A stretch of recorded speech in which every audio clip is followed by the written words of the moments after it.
Hi. Hey everyone, welcome to Behind the Blackboard. I want to welcome Professor Winship here today. Thank you for being with us today. Oh, my pleasure. So I just wanted to start off with your childhood. What did you want to be when you grew up? What did you always think? I always knew that I wanted to be a teacher. Yeah? Always. I started speaking when I was 6 months, so Oh my God. I was talking before I could walk. Right. So I love talking, and I think that's really what I was meant to do. Right, yeah, absolutely. Actually, one of my memories of you, like my first memories, and I tell everyone, is when I had you my first semester here for speech communications, and you walked in the room like you were a really mean teacher, and I was petrified of you for like, Don't give away I'm my sorry. secret. That's okay. And now I love you though, because I've had you almost every semester, so, Thank you. and I'm almost done, so. But that was always one of my memories of you. And she's not like that at all, I promise. I am. I'm really mean. But where did you go to school to become a teacher? Well, I didn't set out to become a teacher. I got my BA at East Stroudsburg University in communications. Okay. And I got a master's degree from Syracuse University. And with that, I had a full scholarship where I taught the undergrads while I was pursuing my MA. And that's when I began teaching on the college level and thinking, this is for me. This is what I want to do. Right. Did you do anything before you became a teacher? Did you work elsewhere? I did. I've always taught. I've been teaching since 1991 in terms of the college level, Right. but before I came fully to the profession of being a professor and teaching for a living, I taught for a living in the corporate setting. I worked for Verizon Wireless, Yeah. and I was a training manager, and we taught employees skills that they need for their job and skills that they need to keep their jobs. So. Yeah, absolutely. Now, do you ever regret leaving a company like Verizon and becoming a professor? But as a professor is probably so much better. No, I never regret it. I've never looked back once. Yeah. I think that the 15 years experience I had in the corporate setting are invaluable, and they make me a better teacher because I can bring all that experience to my classes. But no, I don't regret it. Never not a look single back. day. Never look back. Okay, let's see. Now, you have 2 master's degrees. That's crazy because I can't even think about getting one. So that's a lot of work on your end.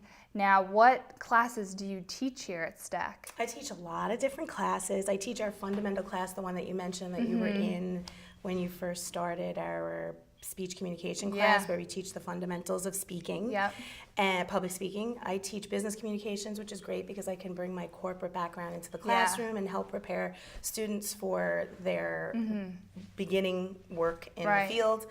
I teach all the PR classes here. Yeah, which I'm in now. Yes. So. And I really try to give my students in the public relations classes real live situations where they can design and apply public relations skills for outside businesses. So it's very interactive. Yes.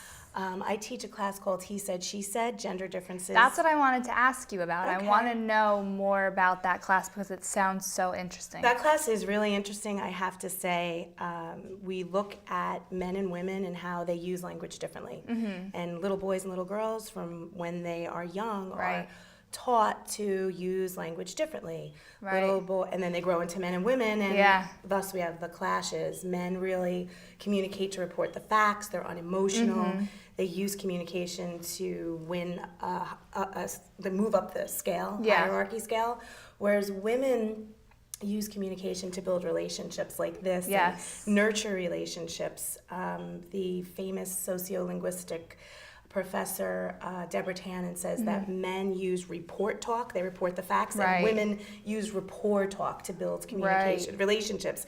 And these are 2 completely different ways of communicating. Absolutely. And the class is really cool because we look at the differences, we appreciate them, and then we talk about what we can do to bridge the gap. And I have to say it's a very empowering class because students can use what they learn right away. They always joke with me. They're like, Professor Winship, this should be like a requirement for all students because they can really use it in their work lives, their family lives, their intimate relationships. So it's really neat. It has a good following every time I offer it. You probably sit in that class and just think like, how can I use this in my personal relationship? Everybody That's probably does. what I would do the Everybody whole time. does. And we talk about that, and we have great examples. It's very interactive, and that's what makes it an enjoyable class. But like I said, it's empowering because at the end of class people say, wow, now I have such a better relationship with all of the other with the members of the opposite sex. Right. Oh, that's so funny. Yeah, take the class. I was thinking about doing it.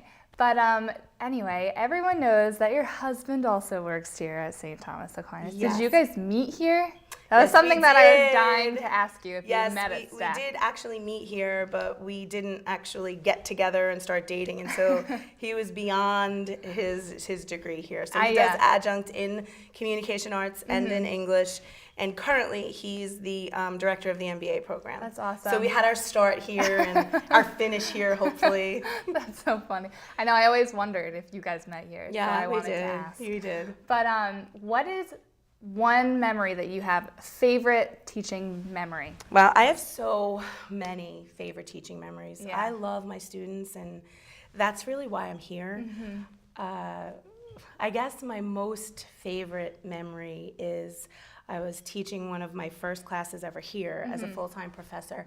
And at the end of the class, it was a public speaking class, I was congratulating the class for getting over their fear of public speaking. And they all stood up and applauded for me. Oh. And it was like a simple gesture, but it was very moving and very powerful. And I really try to put my heart and soul into my classes and go above and beyond and give my students real scenarios and situations to create a context so they understand the material. Yeah. And I have to say that when students respond like that, it makes all of the hard work worthwhile. Worth it, absolutely. And the students here at St. Thomas Aquinas are just, they're really great. Absolutely. Really Well, are. thank you again for being here. I really appreciate it. And thanks for tuning in to Behind the Blackboard. Have a good day, everyone. Thank you.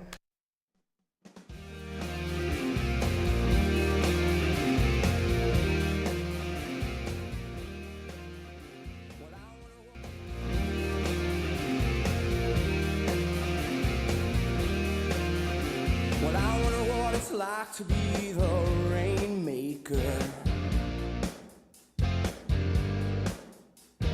I wonder what it's like to know that I made the rain.